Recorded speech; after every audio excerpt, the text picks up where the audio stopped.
But first, going into the third week of this campaign and with 4 weeks still to go, the reality is that neither side seems to be improving its position if the polls from last night and again today are right. Despite Anthony Albanese's shocker opening week and his COVID-enforced absence from the campaign trail, both sides' vote is flatlining in the mid-30s, which is enough for Labor to fall over the line with Green preferences, but not enough for the coalition, which can't rely on protest party preferences coming back to them. I've made this point before on preferences, but it's critical that it's understood. The Greens' preferences come back to Labor around 80% of the time. They're very disciplined. Not so on the right. For every first vote the coalition loses to a One Nation or a Palmer candidate or an independent, only around half of them come back, 50%. So to win an election this tight, the coalition needs first votes, primary votes, not preferences. But the basic problem for Scott Morrison, and the reason why he's not winning people's first votes, at least in the polls, is that he's trying or failing to give his own voters something to vote for. And he isn't giving swing voters enough to vote against. I'll say that again because this is the key to the coalition winning.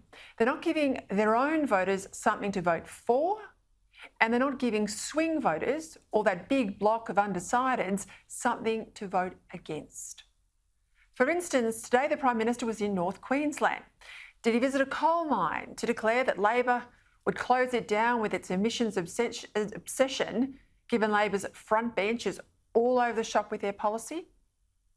No, he didn't. Instead, he was there to announce $275 million in government handouts for so-called green hydrogen.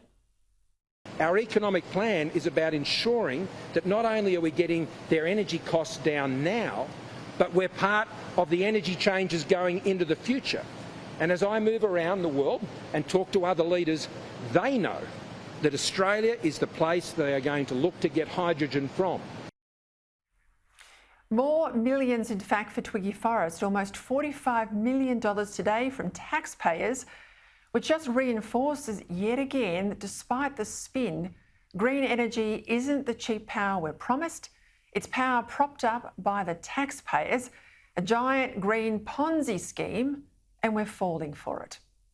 Instead of supporting proven energy, the energy we export to everyone else in the world but say we can't use here, and real jobs for Australians, today the PM was spruiking for a speculative new technology which may or may not work and which currently employs virtually no one.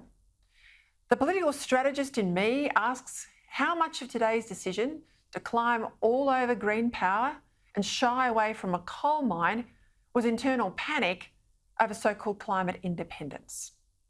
I reckon a bit of it, a good bit of it. But that's like missing the forest for the trees. Scott Morrison won his miracle victory last time, exposing the impact of Labor's new taxes on franking credits and negative gearing, and warning voters that their climate plan to close down the coal industry would hit manufacturing jobs and the cost of energy.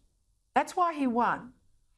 Remember what I said? Something that the undecided voters have to vote against.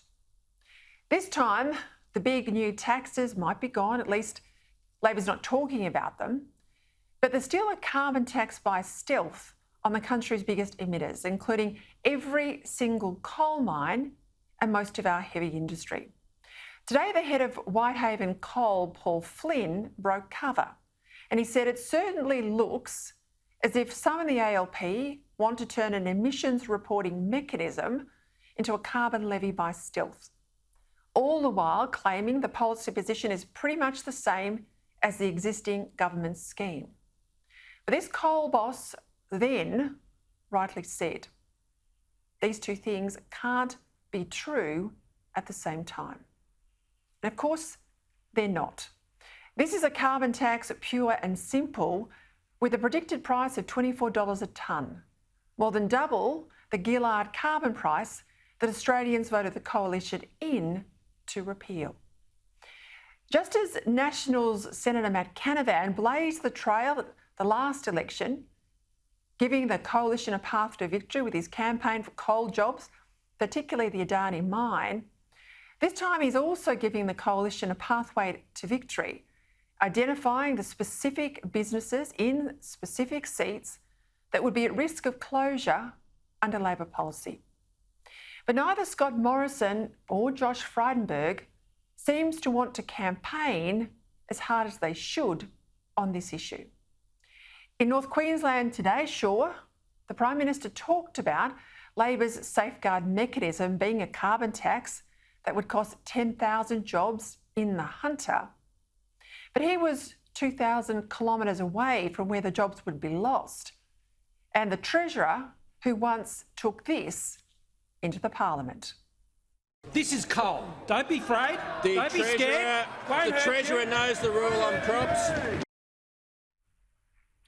Now seems to have developed his own case of coal phobia, even though every one of these coal workers is a voter too, and most of them in key marginal seats that Morrison must win or hold.